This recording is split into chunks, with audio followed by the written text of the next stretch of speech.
Buen día, bienvenidos y bienvenidas al Museo Unamoy. Estamos en una edición más de Ciencia en Sábado y estamos muy contentas, muy contentos porque ahora nos acompañan de la FENO, que es la Facultad de Enfermería y Obstetricia. Y pues hoy tenemos una doble actividad, una presentación del libro y además un taller. En esta ocasión vamos a presentar el libro Experiencias de parto humanizado en México, Trazando el futuro, editado precisamente por la FENO. Y esta es una obra que busca proyectar una mirada distinta pero complementaria al tema del parto. Se enfoca en coleccionar historias de éxito potencial en la atención obstétrica a partir de la operación de modelos de parto humanizado, respetado, que buscan ofrecer una opción a las mujeres mexicanas donde sus derechos sean respetados y obtengan apoyo empático y tengan además un proceso y un resultado satisfactorio. Para esta primera parte nos acompaña la doctora Patricia Aristizabal, Ella es profesora de tiempo completo de la Facultad de Estudios Superiores Iztacala en la Universidad Nacional Autónoma de México y catedrática de la Maestría en Enfermería de la Escuela Nacional de Enfermería y Obstetricia. Es maestra en Educación en Enfermería por la Universidad Nacional Autónoma de México, doctora en Ciencias en Sistemas de Salud por el Instituto Nacional de Salud Pública de México, ha sido asesora de proyectos para el UNFPA, Compañeros en Salud, y bueno, entre muchas otras instituciones en México y también en el extranjero. Sus publicaciones y temas de estudio incluyen sistemas de salud, recursos humanos en salud, mercado laboral de enfermería, profesionalización de la enfermería, educación y regulación de la enfermería, entrenamiento interprofesional, partería y bueno, es, en fin, un currículum bastante amplio. Le damos la palabra a la doctora Patricia para que nos cuente sobre esta publicación y después vamos a tener la parte práctica más de taller. Pero bueno, adelante, doctora Patricia, por favor. Aquí hay una cosa.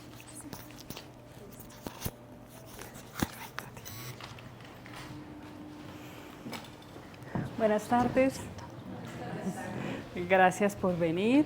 Voy a poner mi temporalizador para no excederme.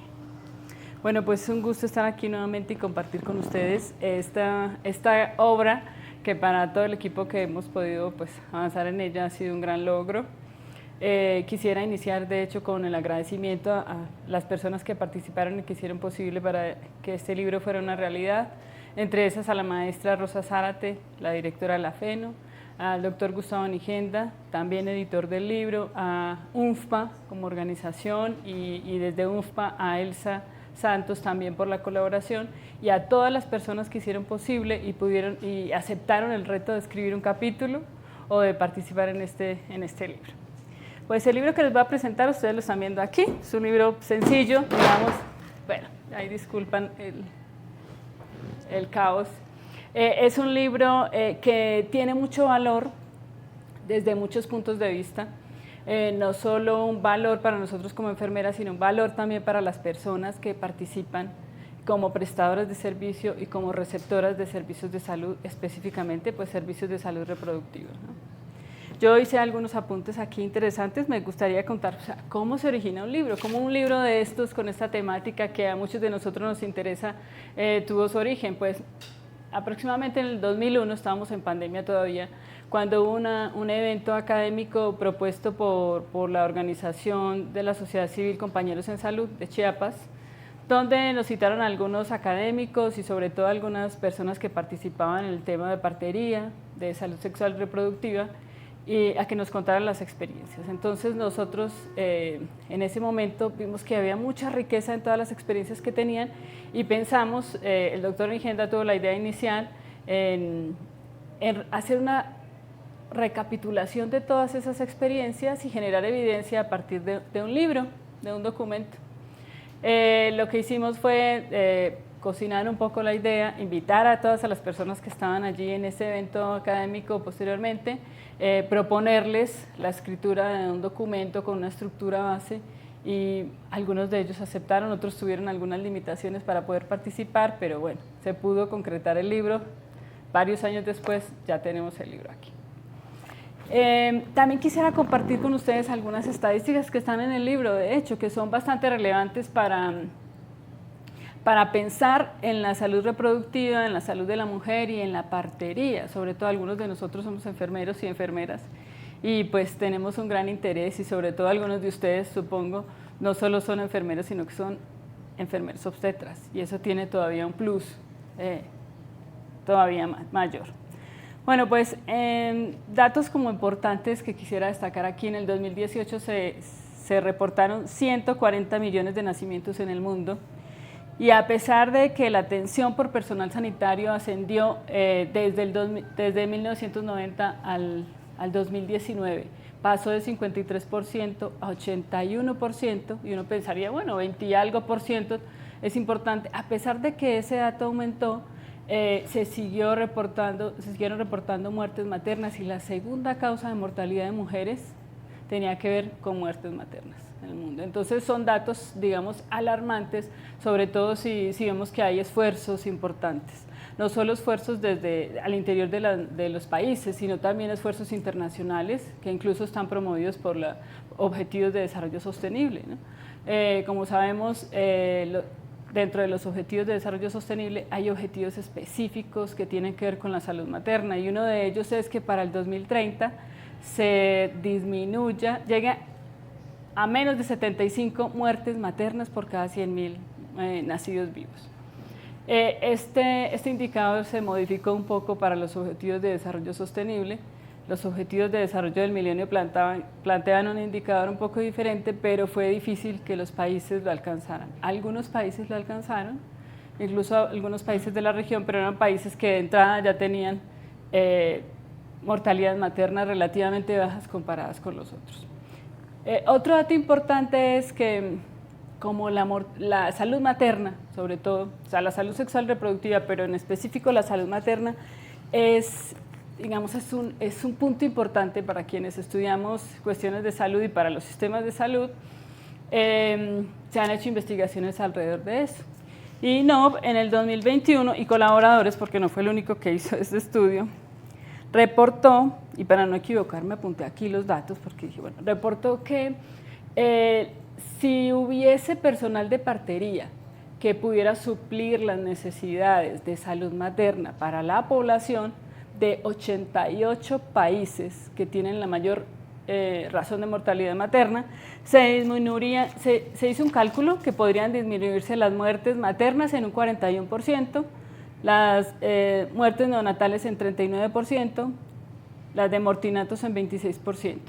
Y eso podría representar para el 2035 una disminución de muertes de 2.2 millones de muertes evitables. Sabemos que hay muertes pues, que no son evitables, ¿cierto? Y entonces, por eso tampoco es realista decir que se va a llegar a cero muertes maternas, porque digamos que eso no es realista. Pero sí sabemos que en nuestro contexto mexicano muchas de las muertes, o un porcentaje considerable de las muertes maternas, pudieron ser evitables. Y es hacia ese punto, o hacia ese gran porcentaje el que nosotros quisiéramos abordar. Otro punto importante es, bueno, ¿cuál es el valor de este libro? El valor de este libro yo creo que tiene varios valores y quisiera destacar alguno. Primero, pues el fenómeno del que trata, en sí mismo el fenómeno de la partería, y no solo de la partería, sino del modelos de atención respetada, ¿no? De parto respetado, porque ese es el fenómeno que propone el libro. Hacer difusión de algunos modelos que existen en México de parto respetado, y cómo estas iniciativas muchas veces son iniciativas aisladas, pero que tienen muy buenos resultados en salud, que muchos de ellos son resultados que nosotros esperamos. Entonces es una gran riqueza o valor del libro. Otro valor del libro son los actores que participan en él. En este libro hay participación de enfermeras, de enfermeros, de parteras, participación de personal de medicina, participación de organizaciones de la sociedad civil como Compañeros en Salud, de organizaciones de las Naciones Unidas como UNFPA. La riqueza de la experiencia de cada uno de ellos concentrada en este libro, pues hace que el libro tenga un gran valor y que potencialice muchísimo más eso. Otro punto importante de valor que da este libro es que centra a las mujeres, pone a las mujeres en el centro de la atención. Y yo creo que eso nos ha faltado mucho, sobre todo quienes estudiamos los sistemas de salud sabemos eso. muchos de los procedimientos o las acciones, en este caso la atención del parto, están más centradas a la estructura de la propia organización de los hospitales y de cómo se rigen, o incluso a las necesidades de quienes prestan el servicio, que podemos ser enfermeras, enfermeros, médicos, médicas y otro personal, más que a las necesidades particulares del personal que es atendido. Entonces, un gran mensaje de este libro es poner a la mujer en el centro, que pueda decir que es una buena experiencia, que es una experiencia que le satisface y no una experiencia que le atemoriza y que incluso la lleva a tomar, a modificar las decisiones de su vida como mujer o como madre. Otra riqueza es que no se propone con el libro, con estos modelos de parto respetado, lo que se propone no es desplazar a otras profesiones de la salud, para nada. Lo que se propone incluso es, sí, darle más protagonismo al personal de partería y de enfermería. Cuando hablamos de partería, hablamos de personal no médico que presta servicios de salud sexual y reproductiva y sobre todo, pues, de salud materna.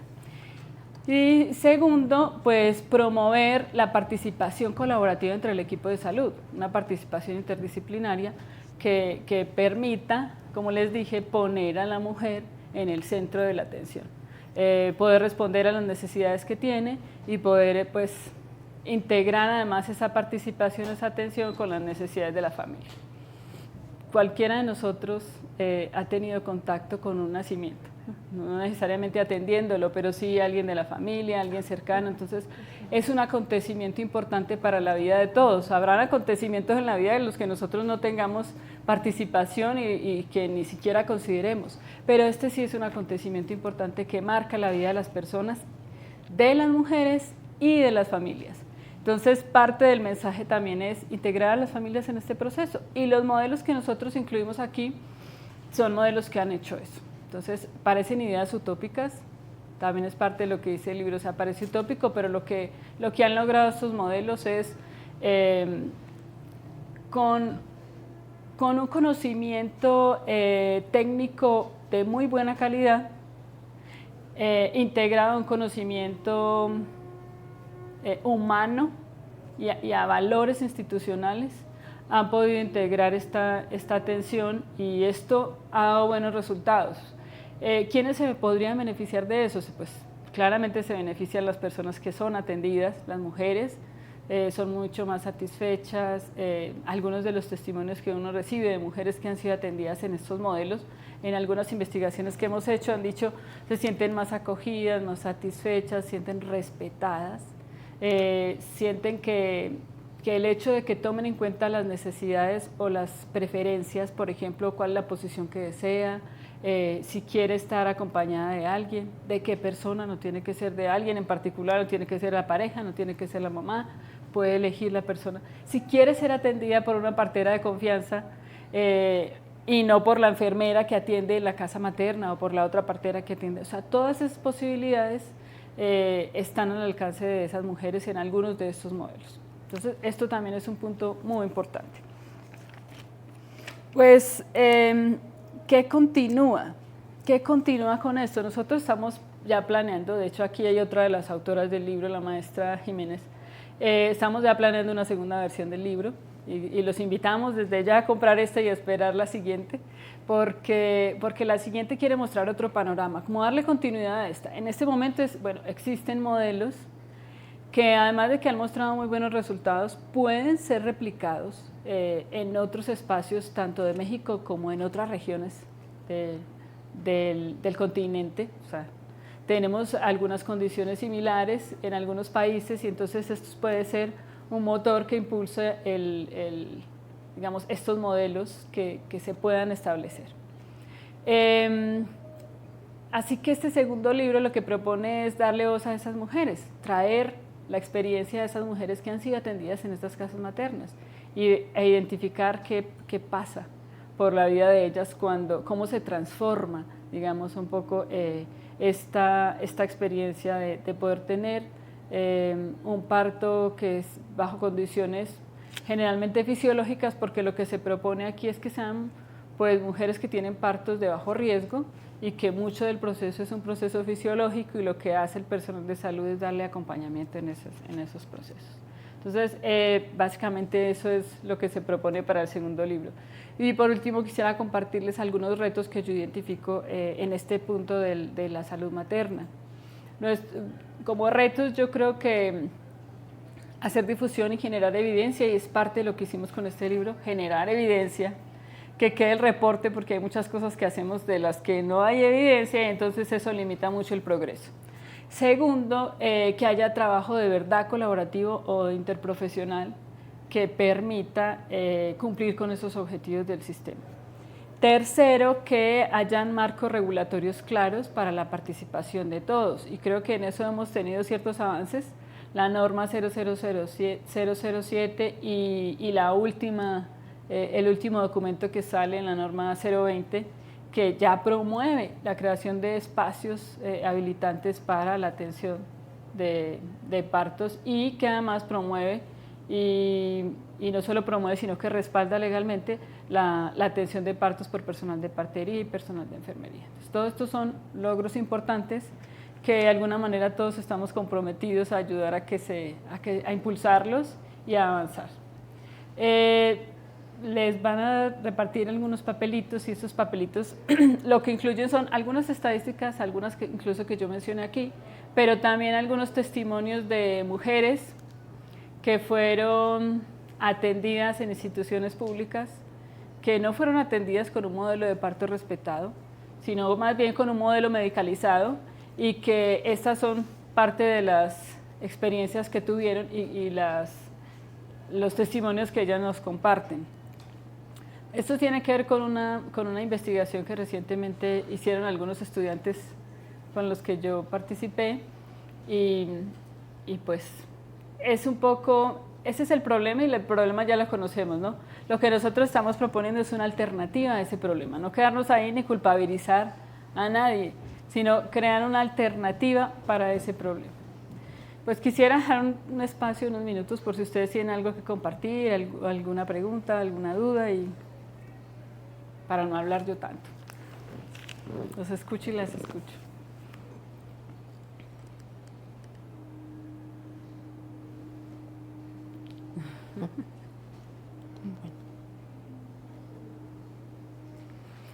Bueno, entonces, si tienen alguna pregunta, podemos aplazar. Un punto importante final que quisiera decir: ¿quiénes se pueden beneficiar? Bueno, se benefician las mujeres, como les dije, y sus familias, ¿no? Tener una participación mucho más activa en este momento muy importante de la vida de alguien y de la transición de una familia. Se benefician los prestadores de servicio, porque de alguna manera se equilibran las cargas en cómo ofrecen esos servicios, pero además el personal de partería, el personal de partería profesional y partería tradicional, y el personal de enfermería y obstetricia, porque se crean espacios para ejecutar las labores para las cuales fueron formados. Nosotros somos conscientes que algunas de esas labores pues son subutilizadas dentro de los sistemas de salud, porque se les piden hacer funciones diferentes a estas a las que fueron sujetos, digamos, de formación. Pero se benefician también los sistemas de salud. Se benefician muchísimo porque se reducen barreras de atención, se reducen los tiempos, se reducen complicaciones, y eso quiere decir que muy probablemente se reducen muertes maternas.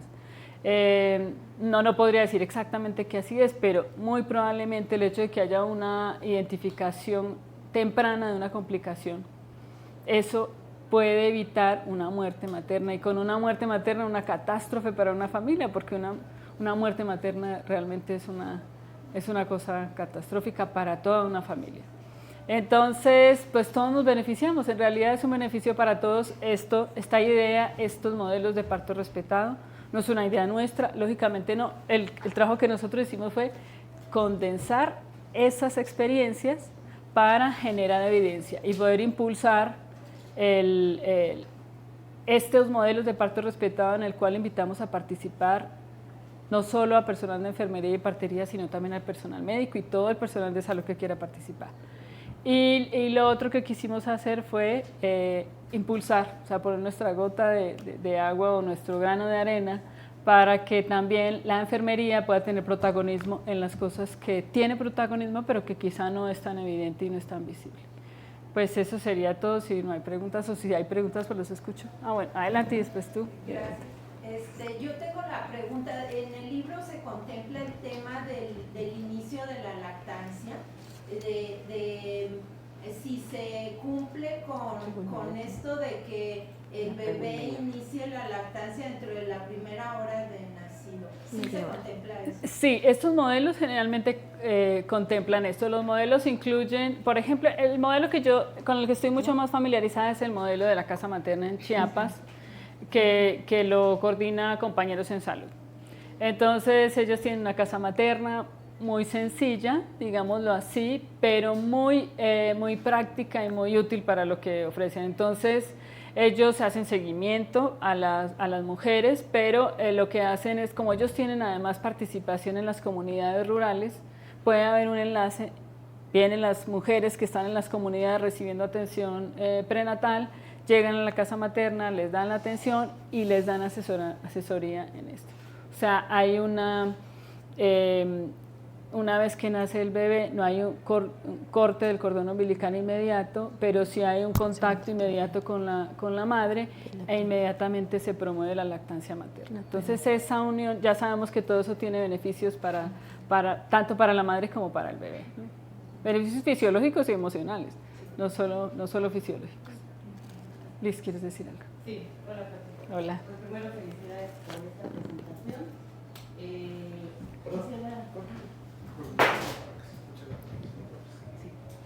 Primero felicitarte por esta presentación del libro y quisiera que quizás nos comentaras con estos modelos que tenemos en México, ¿qué tan diferente se encuentra nuestro país, por ejemplo, con relación a los modelos de América Latina o de los que conozcas? Si ya se está trabajando en eso, en esas políticas de las que tú estás haciendo mención. Creo que es algo pues interesante justamente por lo que se está tratando de evidenciar con el libro. Gracias. Pues mira, muy interesante tu pregunta. Es curiosa la contradicción que yo personalmente he observado en algunos países. Por ejemplo, en Perú hay una carrera no se llama partería, se llama matronas, no estoy exactamente segura de cómo se llama, pero son mujeres que se forman para eso, para dar atención del parto y para dar acompañamiento a las mujeres que están en este proceso. Sin embargo, sí se nota, tanto en Perú y en otros países, esa misma, ¿cómo decir?, lucha, entre comillas, por el territorio, por un monopolio de conocimiento, que es mucho más celo profesional. Yo creo que esa es la palabra, celo profesional. Entonces, lo que he notado, por ejemplo, en Perú, es que hay una, quizá leve, pero una lucha entre parteras, enfermeras y médicos por ese territorio de la atención materna. Y podría ser, o sea, lo que uno propone es todo lo contrario, o sea, no luchen, no peleen entre ustedes, o sea, ustedes dicen que les interesa la atención de los pacientes, no, pues entonces a todos nos interesa atender a los pacientes en ciertas condiciones, pongámoslos al centro. Hay progresos diferenciados en los países. Conozco, por ejemplo, en Colombia que se acaba de crear una ley hace 1 año y medio, 2 años máximo, en la que se promueven los modelos de parto respetado. Digamos que desde el punto de vista legislativo ya hay un avance. Lo otro es que, por ejemplo, en Colombia no existe una figura, sí, partería tradicional, pero no como tal una figura que respalde a las enfermeras para que atiendan partos de bajo riesgo. Sin embargo, ese tipo de actividades se da, sobre todo en regiones rurales donde no hay personal de medicina, hay personal de enfermería que suple muchísimas de las funciones y que esa es la presencia del sistema de salud en esos espacios. Entonces, esta ley o esta normativa las habilita al personal de enfermería y ahora ya empiezan a formarse mucho más en este tipo particular de acciones de atención de parto. También en Chile, hasta donde se están impulsando, y yo creo que esto viene como estrategias internacionales, como les digo, los Objetivos de Desarrollo Sostenible. O sea, nos hemos dado cuenta que el sistema no puede con todo descentralizado y que no es solamente que exista reglamentación, sí, eso es un reto, que exista la reglamentación, pero no es lo único. Lo otro es atraer a las personas. Y lo que pasaba en Chiapas, por ejemplo, anteriormente es que podía existir la casa materna, pero las mujeres tenían miedo de asistir a los hospitales porque sabían que iban a ser regañadas, que iban a ser ofendidas, que quizá les iba a doler, que no les iban a tener en cuenta todo el conocimiento cultural que tenían. Entonces preferían ser atendidas en las comunidades, incluso con un gran riesgo de tener complicaciones. Sin embargo, poco a poco eso ha ido cambiando y estadísticas de la casa materna son muy buenas las estadísticas, por ejemplo, la lactancia materna, el contacto piel con piel, que puedan permitirles deambular, que las personas, mujeres elijan la posición que quieren, que les permitan tomar algunos alimentos, sobre todo líquidos, o sea, porque algunas normativas que no les realizan la episiotomía rutinariamente, ni mucho menos la episiografía, porque sabemos que eso también tiene complicaciones, no maniobra de Christeller, no, ese tipo de cosas son pues cosas que a uno le pensaría que eso es natural y que es lo más normal que no suceda, pero sucede y sucede en los centros de salud, hospitales que tenemos cerca de nuestras casas. Es una nueva propuesta que yo creo que vale la pena. No sé si hay otra pregunta más o si... Si no hay preguntas de este lado, en línea sí tenemos algunos comentarios que nos están viendo en la transmisión en vivo. Gina de la Garza comenta: mi admiración para todas las enfermeras, ¿qué sería de los doctores sin ellas y ellos? La idea de parto respetada me gusta mucho. Desbordes Feministas comenta qué importante es este tema y pregunta: ¿en la Ciudad de México hay instituciones públicas que ofrecen este tipo de atención? Sí, sí existen. De hecho, la FENO tiene presencia en algunas de ellas. Recientemente, con mucha pena les tengo que decir, hay una experiencia aquí que es muy importante, que es la de Simigen. Recientemente cerró Simigen, pero la semilla de Simigen se ha expandido porque era un lugar muy importante para formar personal con especialidad en enfermería perinatal. Los nombres no los conozco, o sea, no los recuerdo, sí sé que existen porque los conozco, pero en este momento se me pierden los nombres. Existen varios, pero también el IMSS está impulsando espacios habilitantes para tener, pues, para empezar a promover el parto respetado. Yo creo que ya ha tomado impulso y a nosotros nos compete de alguna manera no dejar perder ese impulso, ¿no? O sea, son estrategias internacionales que deben situarse particularmente en cada uno de los países como políticas públicas adaptadas a las necesidades particulares y que deben ser impulsadas pues, por el sistema de salud, por el gobierno, pero también por quienes participamos en ellas. Y básicamente esa es nuestra intencionalidad con este libro y con el libro siguiente y bueno, con los esfuerzos que hacemos por promover el parto humanizado, el parto respetado. Gracias, maestra. Hay otra pregunta que se relaciona creo que bastante con esta última. Preguntan si se informa a las mujeres que tienen esa opción, es decir, qué tan extendidas están estas prácticas. Pues mira, quisiera decirle que sí a la persona que me lo preguntó. Eso hace parte de todo el paquete que implica parto respetado. Entonces, parto respetado implica que la persona puede elegir dónde ser atendida, por ejemplo. ¿Por quién ser atendida especialmente? ¿Bajo qué condiciones? Si tiene acompañamiento o no. O sea, que pueda expresar su interés. Como ustedes vieron en algunos de los testimonios, no se les preguntó, y quienes expresaban incluso dolor o alguna necesidad, se les callaba o se les decía, pues ya no se le va a hacer caso si usted sigue gritando o si usted sigue llorando. Entonces, en este caso, cuando están bajo estos modelos, lo primero es que se les da información. Entonces se les dice, bueno, este va a ser el no sé qué, este va a ser el proceso, si tiene dolor la persona tiene la posibilidad no solo de expresar el dolor, sino de pedir alguna solución para la disminución de ese dolor.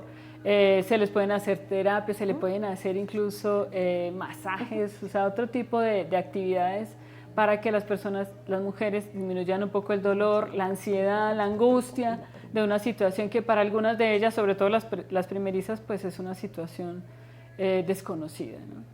La información es muy importante en esto del parto respetado, en los modelos de parto respetado. Sí, en la atención de partos institucionalizados, desafortunadamente, pues no es lo más común, excepto en los espacios específicos, como les digo, del IMSS o otras instituciones donde se está promoviendo los espacios habilitantes.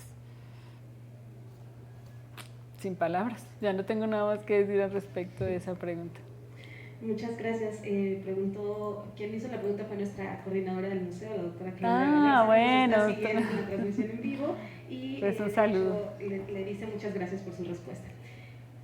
No sé si tenemos algún otro comentario por acá, alguna otra pregunta. Esta es su oportunidad. Es su oportunidad, sí.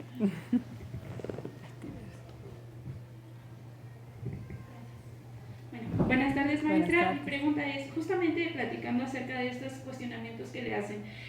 Yo me formé como licenciada en enfermería obstetricia, y dentro de tanto mis prácticas profesionales como en la pasantía, he logrado ver que justamente lo que usted menciona, ¿no? En el IMSS, algunos hospitales generales ya dentro de la Ciudad de México ya podemos ver lo que es el parto humanizado. Sin embargo, cuando las mujeres llegan a ingresar a toda esta parte donde damos el acompañamiento con los familiares, les damos masajes, hasta el punto en el que dilatan, todo sucede de manera correcta.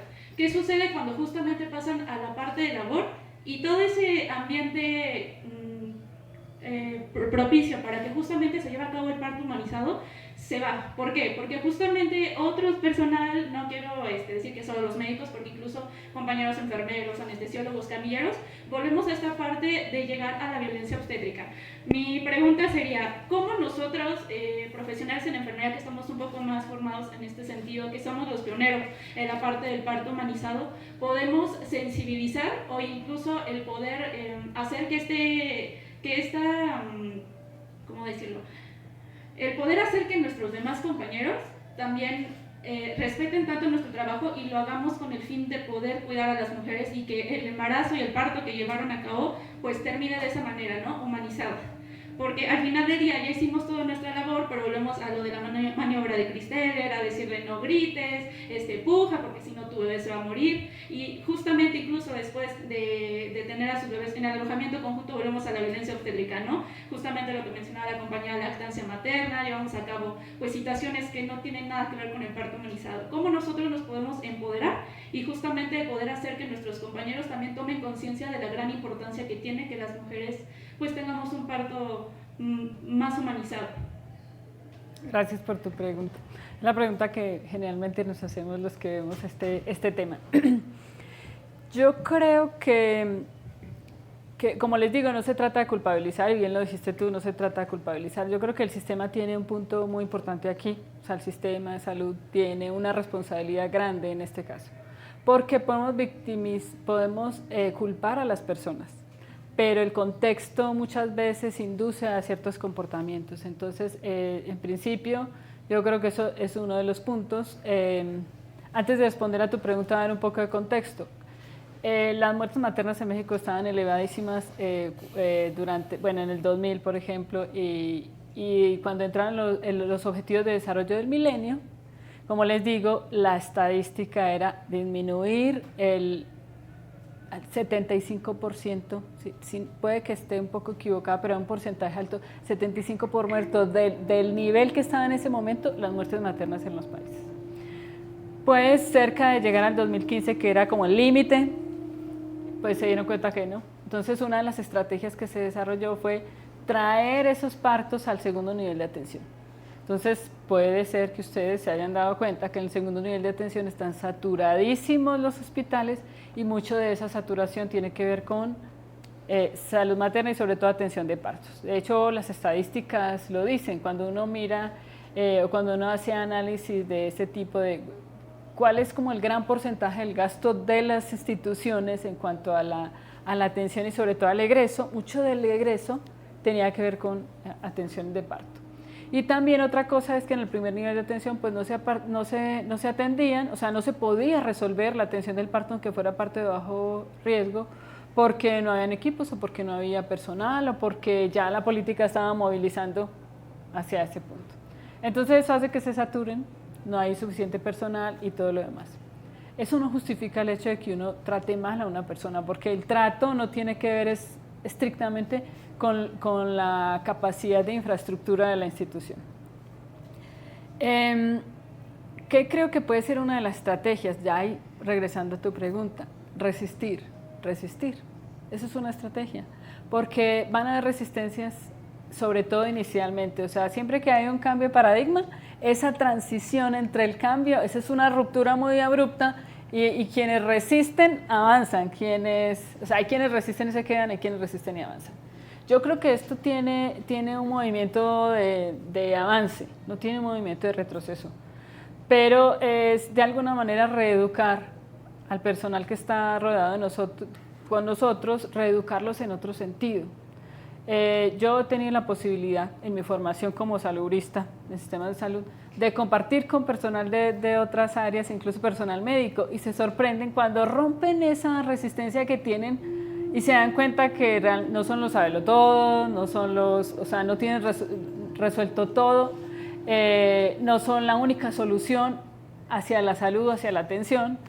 Ellos reculan y entonces abren la puerta hacia el trabajo interprofesional. Entonces, primero, resistir. O sea, mantente en tu idea, en los conocimientos que te dieron como enfermera, de ofrecer el cuidado como tú lo tienes. Y lo otro es tu conocimiento va a hablar por ti, o sea, la manera como tú actúas cada día en tu lugar va a hablar por ti, y cuando menos lo pienses, va a tener una transformación ese ambiente, o sea, tu grupo, la gente que está contigo.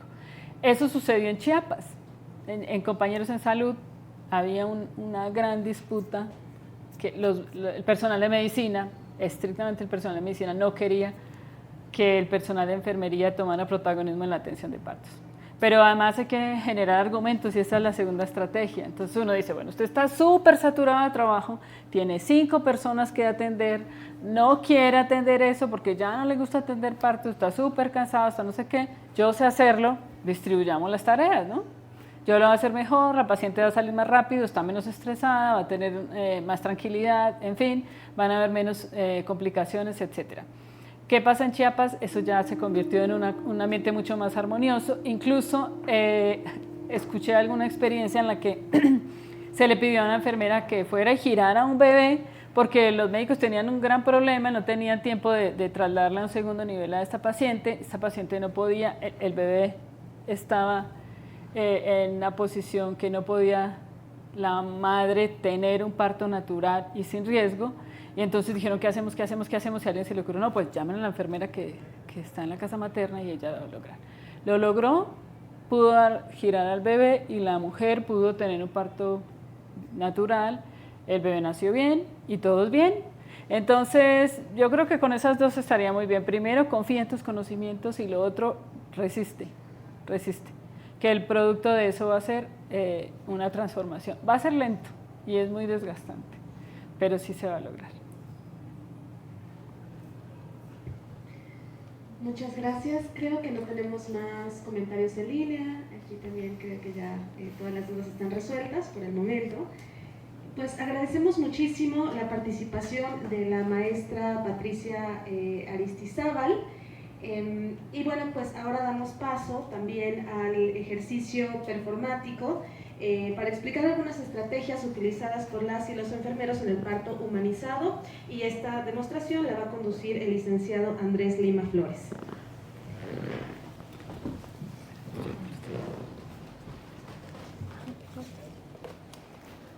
Adelante. Micrófono. Y Andrés.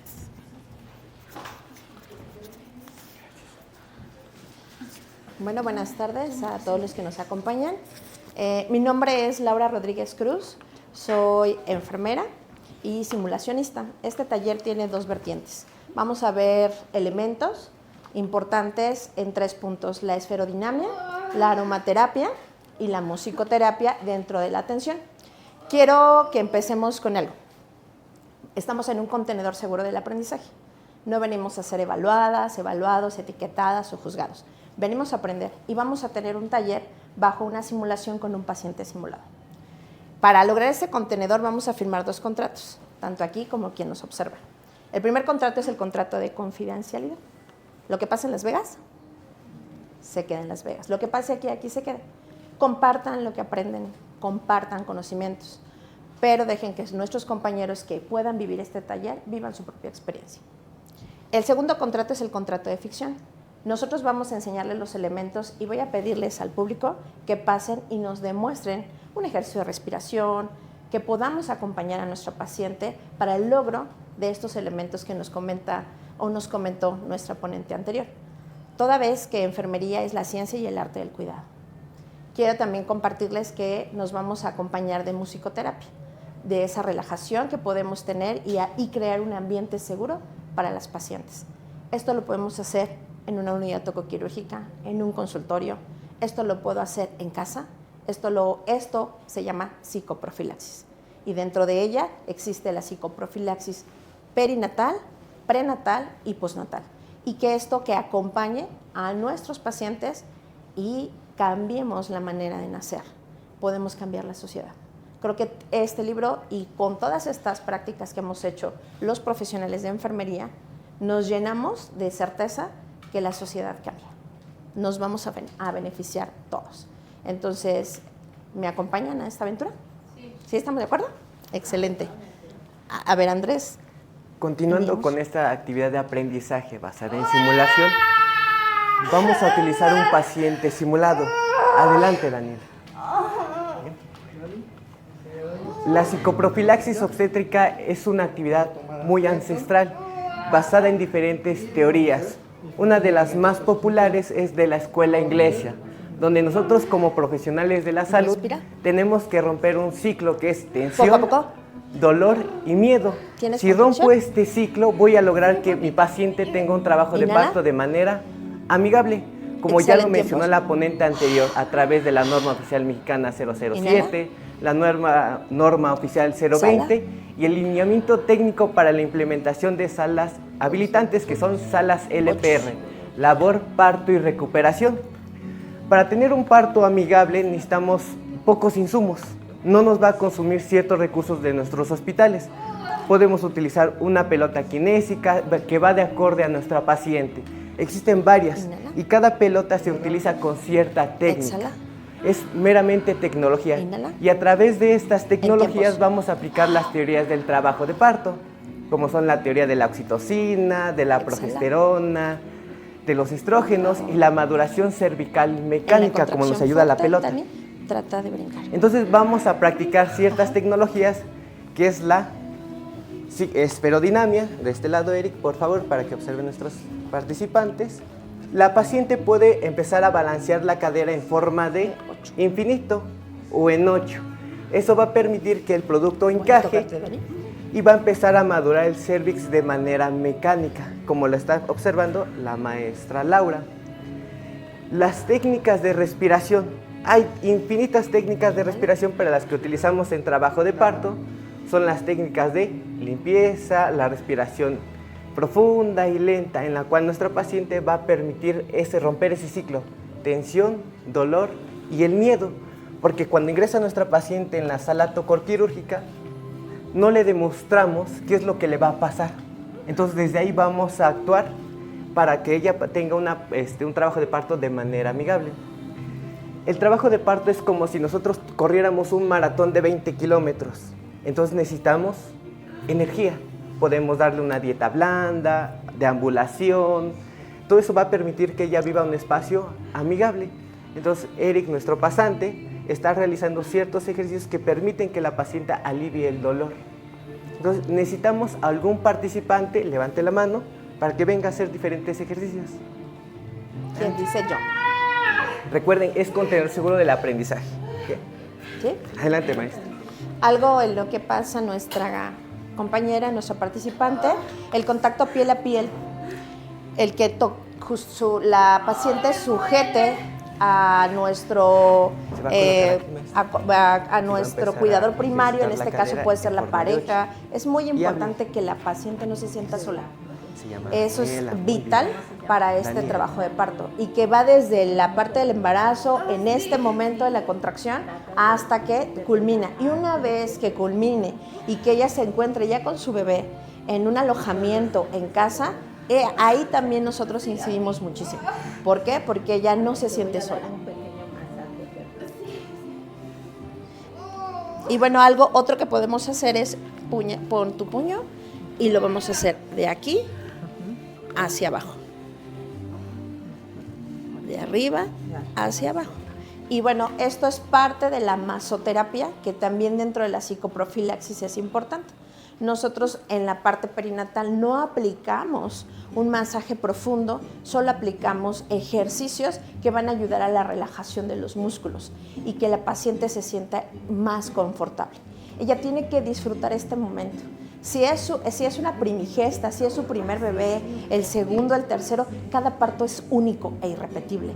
Ella se está en ese momento realizando como mujer y que vale la pena tener un hijo. Entonces, no es un sufrimiento, no es algo que va propio de a lo mejor de la sociedad, o que estigmatizamos de un hijo es igual a dolor. No, es el dolor de amor más puro que puede tener una mujer y debe de ser único e irrepetible. Entonces, estas salas amigables, este tipo de modelos, ayuda y acompaña a esta mujer embarazada a esta base de la sociedad. ¿Por qué? Porque esto no tiene que ser traumático para ella. Tiene que ser todo lo contrario. Ella tiene que vivir este entorno lo más seguro posible. Y como nos comentaba nuestra ponente, en instituciones donde yo trabajo, como es el Instituto Mexicano del Seguro Social, efectivamente hay salas amigables. Hoy el instituto tiene 77 salas amigables dentro de las unidades tocoquirúrgicas, siendo pionera el Hospital Gineco 4, la UMAE, Luis Castelazo Ayala, es una de las pioneras en parto amigable.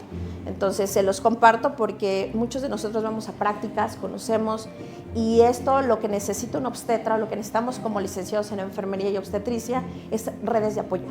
¿En qué estás haciendo tú? ¿Qué estás haciendo tú? ¿Qué hacemos cada uno de nosotros? E incluso yo, como familiar, ¿qué hago por mi familiar para que ese parto sea seguro? ¿Alguien más quiere ayudarnos para hacer ejercicios de respiración dentro de nuestra sala? ¿Quién dice yo? No todos, por favor. Ay, no se amontonen. Guerrero, ¿tú quieres ser? Ven. Sí, Guerrero. Y cuando entraron a esta sala, ¿cómo observaron el ambiente, lo sintieron? Tenemos en este momento la aromaterapia. ¿Cómo se imaginan una sala tocoquirúrgica? Con mucho ruido, estrés, mucha luz. La luz es un factor muy importante y la temperatura. Si nosotros le ponemos la aromaterapia con ciertos aromas, va a ayudar a nuestra paciente a relajarse. Explicarle qué es lo que va a pasar en las próximas 8 horas y cómo la podemos ayudar con esas tecnologías. Exhala despacito. Otra vez, profundo. Eso. Uno de los ejercicios también de respiración e importante para la paciente es tomar al cuidador, o en este caso la persona que lo apoya, y que ella descanse la espalda, estire los brazos, Dani, agárrate del cuello, y dejar que el propio peso de la columna se libere. Esto va a ayudar al piso pélvico a que esté preparado y listo en una contracción, poder hacer un descenso mejor. Un parto no tiene que tener prisa, no es de que, señora, ya cumplió mi turno, ¿no? Que es lo que a veces pasa, me tengo que ir, entonces pújale rápido. No, tenemos que tener el tiempo suficiente, el tiempo que requiera cada persona para poder nacer de manera segura. Y uno de los descansos es tenerla de pie y totalmente estirada para que la columna pueda también acomodarse. Finalmente es como yo lo pongo, como cuando se atona un anillo. ¿Qué hacemos? Hacemos círculos para que salga. Entonces eso es lo que tratamos de hacer con los círculos y con ese ejercicio que realizamos. Y en nuestro Centro de Enseñanza Clínica Avanzada de la Facultad de Enfermería y Obstetricia, nosotros dejamos pacientes simulados para la enseñanza de estas prácticas, que en la asignatura del programa de educación perinatal de quinto semestre de la licenciatura en enfermería, llega a realizar estas prácticas el estudiante de pregrado en quinto semestre. Entonces es capaz de aplicarlo en las prácticas clínicas posteriores. Mano a mano.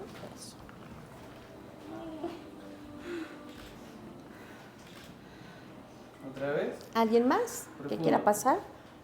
¿Una participación más? No todos, ¿eh? Adelante, adelante. Cuidado, cuidado.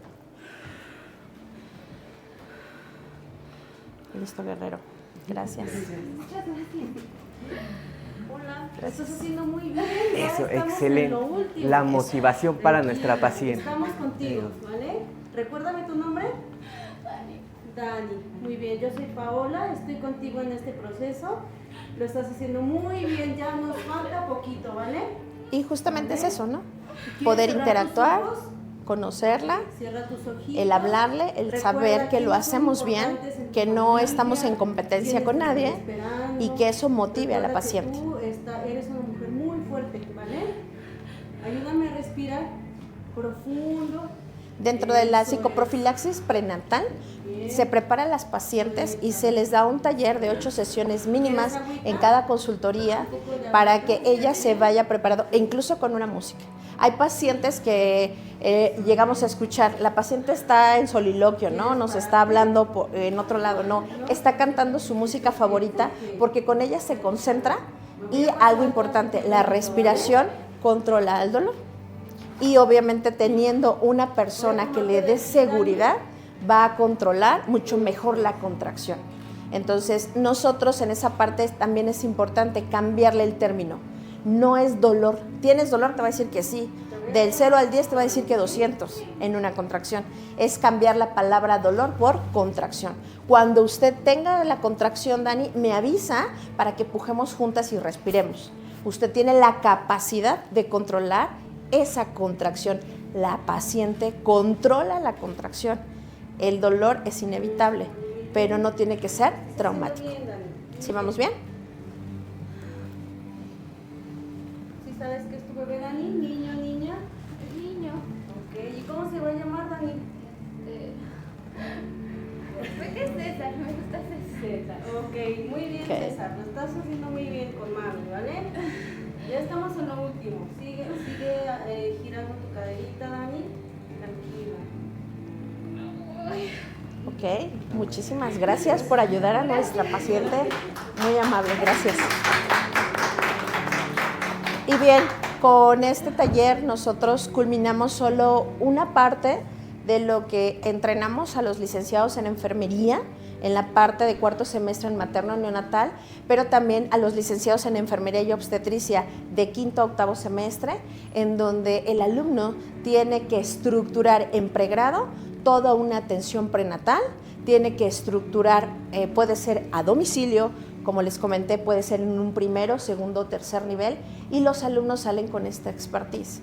Ellos tienen que entender que si se encuentran en un hospital, como nos mencionaban por ahí atrás, ¿qué hago, no? Ante una frustración de un camillero, un médico, el que ya, híjole, la priva me llama, ¿no? Cristele, le voy a aplicar. No, nosotros tenemos que hacernos dueñas y empoderarnos en enfermería, empoderarnos los enfermeros de que la paciente es mía. Entonces, por lo tanto, yo desde mi trinchera voy a estructurar eso que me enseñaron en la parte de pregrado y voy a acompañar a la paciente, me la llevo a la sala amigable, yo tengo la capacidad de hacer un tacto y ir verificando borramiento y dilatación y proporcionarle esa parte respetada. Tenemos que respetar la manera de cómo quiere que nazca su hijo. Todo esto se da a lo largo, como les comento, de la carrera y la verdad a los alumnos les va muy bien, tanto en el servicio social, pero qué mejor cuando impactamos en un sector salud como es en México. Yo veo muchos beneficios en este libro, creo que no solamente soy yo, es la gente que atrás de mí, hace 47 años, nació Simigen parto humanizado. Creo que se cerró la institución, pero no se cerró ese semillero de lo que hoy hacemos todos los días en la parte perinatal. ¿Por qué? Vámonos a la parte del sector salud. Hoy IMSS Bienestar, que estamos viviendo la homologación de los servicios, hay algo que se llama Hospital Amigo del Niño y de la Niña o Amigo y de la Madre. Son 3 programas que se deben de aplicar sí o sí. Lactancia materna, apego inmediato y pinzamiento tardío, si es que yo estoy hablando de un hospital amigo del niño y de la niña. Entonces, esto es un ejemplo de lo que nosotros hacemos en ese taller. Y bueno, con esto cerramos nuestra participación.